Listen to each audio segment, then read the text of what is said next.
आजचा दिवस महाराष्ट्राच्या राजकीय इतिहासात अत्यंत दुःखद आणि धक्कादायक ठरला आहे.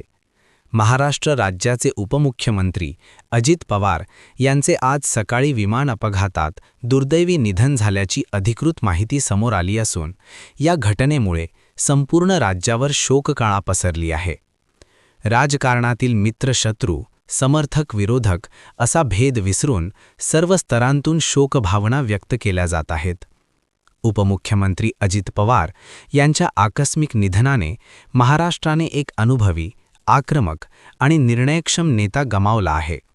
या दुःखद घटनेचे पडसाद आज माळशिरस तालुक्यातही तीव्रतेने उमटले. राष्ट्रवादी काँग्रेस पक्ष, Sharadchandra Pawar, Rashtravadi Congress, Shivsena, republican party of India, Athawale गट आणि शेतकरी संघटना यांच्या आघाडीच्या वतीने आज शिवरत्न बंगल्यावर उमेदवारांच्या प्रचाराचा भव्य शुभारंभ कार्यक्रम आयोजित करण्यात आला होता. मात्र कार्यक्रम सुरू होण्यापूर्वीच सकाळी माध्यमांद्वारे उपमुख्यमंत्री अजित पवार यांच्या निधनाची बातमी समजताच संपूर्ण परिसरात क्षणात शांतता पसरली.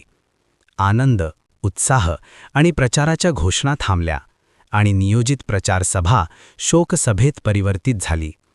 शिवरत्न बंगल्यावर जमलेल्या कार्यकर्त्यांची मोठी गर्दी पाहता माजी उपमुख्यमंत्री विजयसिंह मोहिते पाटील यांच्या प्रमुख उपस्थितीत खासदार धैर्यशील मोहिते पाटील आणि आमदार उत्तमराव जानकर यांनी उपस्थितांना संबोधित केले. यावेळी बोलताना मान्यवरांनी अजित पवार यांच्या राजकीय कारकिर्दीचा आढावा घेतला. राज्याच्या विकासासाठी घेतलेले धाडसी निर्णय, सहकार क्षेत्रातील योगदान, प्रशासनावर असलेली पकड आणि जनतेशी थेट संवाद साधण्याची त्यांची शैली या सर्व बाबींचा उल्लेख करत त्यांनी भावनिक शब्दात श्रद्धांजली अर्पण केली. या शोकसभेला सहकार महर्षी कारखान्याचे चेअरमन जयसिंह मोहिते पाटील, मदनसिंह मोहिते पाटील, अर्जुनसिंह मोहिते पाटील, वैष्णवी देवी मोहिते पाटील यांच्यासह आघाडीतील सर्व उमेदवार, पदाधिकारी आणि कार्यकर्ते मोठ्या संख्येने उपस्थित होते. संपूर्ण सभागृहात शोकमय वातावरण होते. अनेक कार्यकर्त्यांच्या डोळ्यात अश्रू होते, तर काही जण स्तब्धपणे अजित पवार यांच्या आठवणींमध्ये हरवलेले दिसत होते.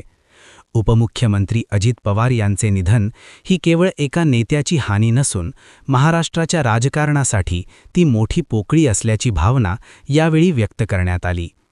राज्यातील विविध पक्षांचे नेते, सामाजिक संघटना आणि सर्वसामान्य नागरिकांकडून अजित पवार यांना श्रद्धांजली वाहिली जात असून त्यांच्या निधनाने निर्माण झालेली हळहळ सर्वत्र जाणवत आहे.